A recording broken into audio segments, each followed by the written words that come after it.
So what are these big super factors at the top? Eysenck believed you could boil down all of human personality into three massive universal dimensions. He called it the P-E-N model. Here they are. First, you've got extroversion, which is all about being sociable and seeking out excitement.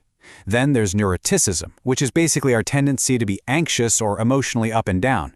And last is psychoticism, and this is super important. This doesn't mean being psychotic. It's more of a scale for traits like being aggressive, tough-minded, or lacking empathy. Eysenck's idea was that every single one of us falls somewhere on the spectrum of all three of these.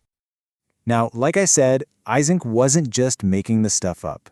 He proposed that there were specific systems in our bodies and brains that were responsible for these differences. So let's pop the hood and take a look at the engine room of our personality.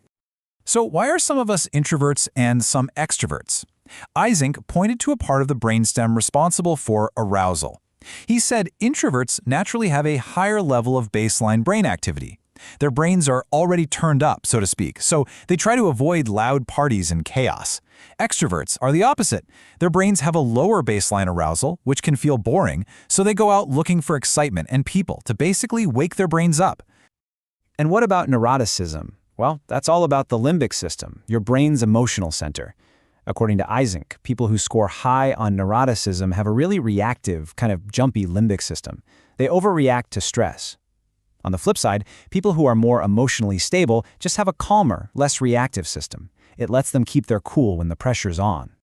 And for that third super factor, psychoticism, Eysenck looked at our body's chemistry.